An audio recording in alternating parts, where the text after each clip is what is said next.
सीता माता की दुख भरी कहानी भाग 2।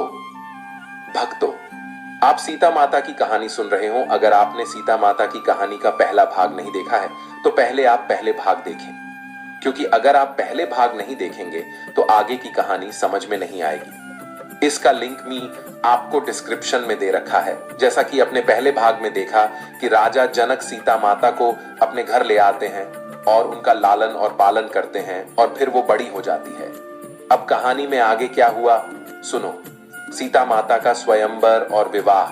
सीता माता के बड़े हो जाने पर उनके पिता राजा जनक को माता सीता के विवाह की चिंता होने लगती है, तो माता सीता का स्वयंवर करने का प्रस्ताव रखते हैं और घोषणा करते हैं जो शिव धनुष पर प्रत्यंशासी चढ़िएगा उसी का सीता माता के साथ विवाह होगा। देश विदेश के राजा को सीता माता के स्वयंवर का निमंत्रण भेज देते हैं, जिसमें प्रभु श्री राम भी शामिल थे अपने गुरु विश्वामित्र के साथ। और कोई भी राजा शिव धनुष को हिला तक नहीं पाता है।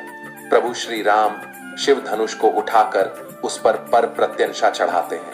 बोलो प्रभु श्री राम की जय। और श्री राम के शिव धनुष उठाते ही चारों तरफ प्रभु श्री राम की जय जयकार होने लगती है। और फिर राजा जनक, माता सीता और प्रभु श्री राम का स्वयंवर होने के बाद उनका विवाह होता है। और साथ में राम जी के तीनों भाई और सीता माता की तीनों बहनों का विवाह एक साथ होता है और सीता माता का ससुराल अयोध्या हो जाता है। बोलो सीता माता की जय। माता सीता का ससुराल माता सीता प्रभु राम से विवाह करके अयोध्या आ जाती है।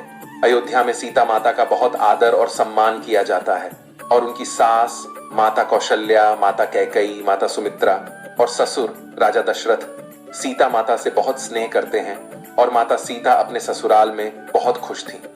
कुछ समय के बाद फिर उनके जीवन में दुख आ जाता है।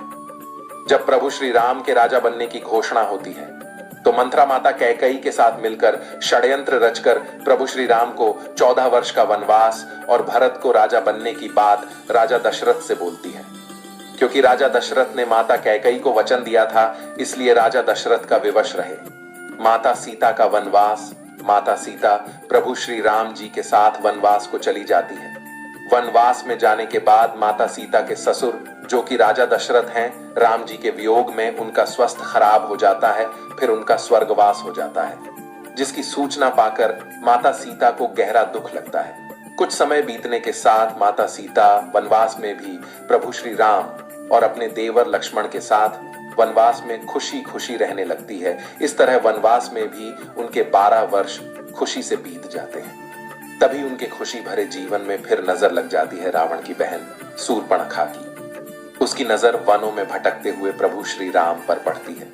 वह प्रभु श्री राम पर मोहित हो जाती है। श्री राम ना करते हैं। माता सीता पर हमला करती है। जैसी ही कहती है, इसकी वजह से मेरा तिरस्कार कर रहे, मैं इसी को खा जाऊंगी। तभी लक्ष्मण ने सुना ही कि शूर्पणखा की नाक और कान काट दिए। उसके बाद खर और दूषण आते हैं जो शूर्पणखा के भाई हैं। उनको BHI माता सीता के पति प्रभु राम मार देते हैं, जिसकी खबर रावण को मिली ही और वो षड्यंत्र रचता है माता सीता का हरण करने का। अब भक्तों, आगे की कथा सीता माता के हरण की आपको अगले भाग में बताएंगे, क्योंकि फिर वीडियो ज्यादा बड़ा हो जाएगा। क्योंकि आपका समय हमारे लिए कीमती है। आप अगले भाग को देखने के लिए कृपया हमारे चैनल को सब्सक्राइब करें और बेल आइकन बटन दबा दें। बोले सीता माता की जय।